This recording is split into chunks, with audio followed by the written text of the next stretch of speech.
అది మీ గుండె ధైర్యానికి సూచన. అది అందరూ భయపడతారు ఇలాంటి బాధ్యతతో కూడిన ఉద్యోగాలు చేయాలంటే. కానీ మీరు ఎదురొచ్చి సమాజం కోసం మీరు చేస్తున్నారు సేవ, సమాజం కోసం మీరు సేవ చేస్తున్నారు.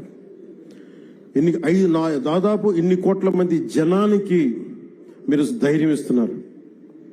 అలాగే నేను మేడం అనిత గారికి కూడా చెప్తా ఉన్నాను, మీకు విధి నిర్వహణలో మీ మీద చిన్నపాటి కించపరిచిన మీ ఉన్నతాధికారులు మీకు అండగా ఉండాలని మనస్ఫూర్తిగా నేను కోరుకుంటున్నాను. ఎందుకంటే ఒక కానిస్టేబుల్ అనే ఒక పదం మీద ఎవరన్నా సరే గొంతెత్తుదామంటే, ఈరోజు మీ అందరి కథలు ఏమి అర్థమైనాయి అంటే 5 కోట్ల మంది ప్రజలకి, దేశ ప్రజలకి ఒక ఉద్యోగం కోసం మేము ఎంత తపన పడతాం, ఎంత కష్టపడతాం. కేవలం 2 ఆడపిల్లలనే పెట్టుకొని ఒక వెనకబడ్డ కులాల నుంచి వచ్చిన ఎంత కష్టపడతాం, ఇది ప్రజలకి తెలియచేయడం చాలా చాలా చాలా అవసరం. చాలా ఉత్తేజాన్ని ఇచ్చారు మీరు, చాలా ఆనందాన్ని ఇచ్చారు.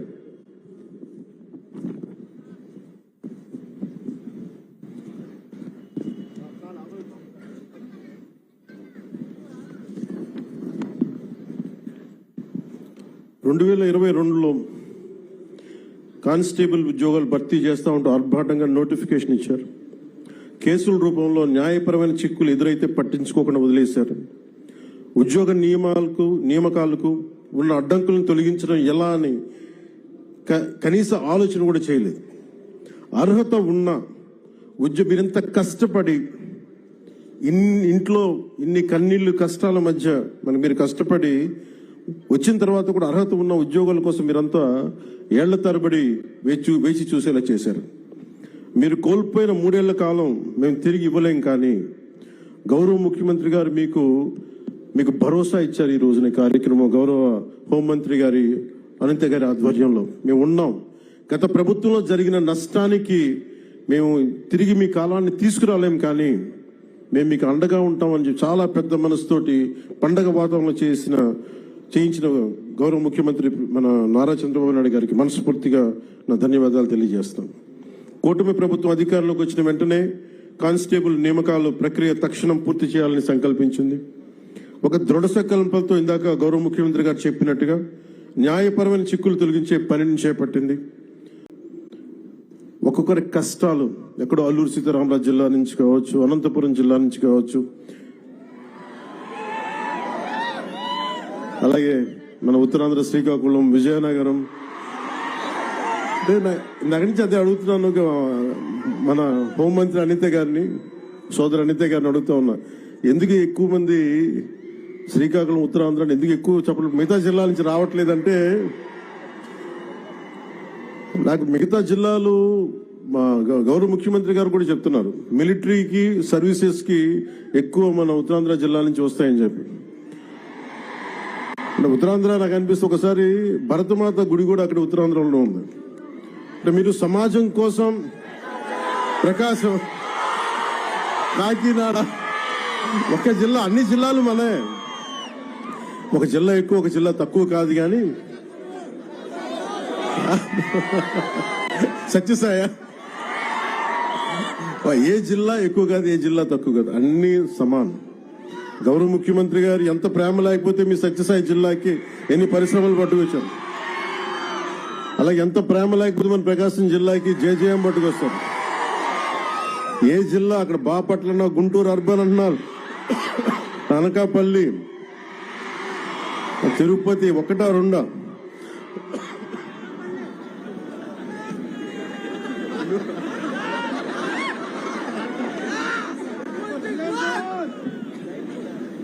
ఈరోజు ఇలాంటి పండగ వాతావరణం సందర్భంలో ఒక వ్యక్తి లోటు బలంగా తెలుస్తుంది. సోదరులు, గౌరవ మంత్రివర్యులు, ఐటీ మంత్రివర్యులు శ్రీ నారా లోకేష్ గారు లేని లోటు చాలా బలంగా తెలుస్తూ ఉంది.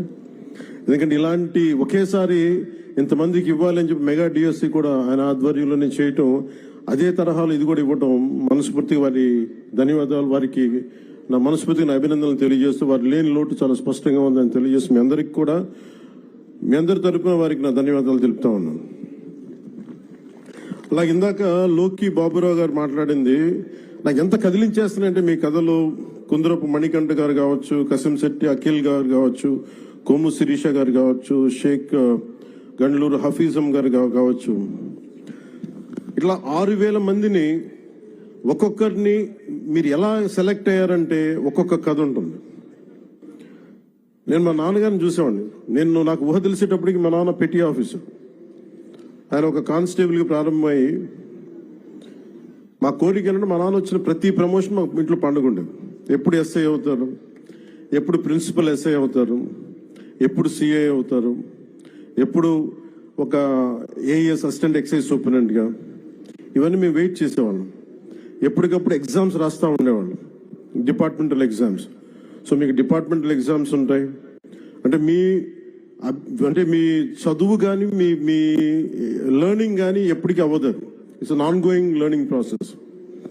నాకు మీ అందరినీ చూస్తే నాకు ఎంత ఆనందంగా ఉందండి. ఇందాక గౌరవ ముఖ్యమంత్రి గారితో నాకు అవకాశం లభించింది. మీ అందరినీ చాలా దగ్గరగా చూసే అవకాశం, మొత్తం అన్ని జిల్లాల నుంచి ప్రతి ఒక్కరిని నమస్కరించడానికి, మీ తల్లిదండ్రులతో మాట్లాడటానికి ఎంత ఆనందం అనిపించిందంటే నాకు మీ కళ్ళల్లో ఆ ఆనందం నాకు నా తల్లిదండ్రులను చూసుకున్నట్టు అనిపించింది. మీ అందరిని చూసాను, అంత అద్భుతంగా అనిపించింది నాకు. ఇక్కడ ఎంత కదిలించేసిందంటే ఒక్కొక్కరి కథలు.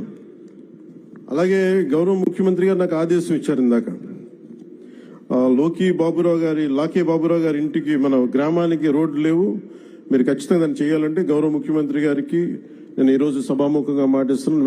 వెంటనే దానికి రోడ్లు వాళ్ళకి వేసే కార్యక్రమాన్ని శాఖకు నేను తెలియజేస్తాను. అంటే నాకు ఏమి నచ్చింది ఇంట్లో అంటే, మీరు కాకి చొక్కా వేసుకుంటే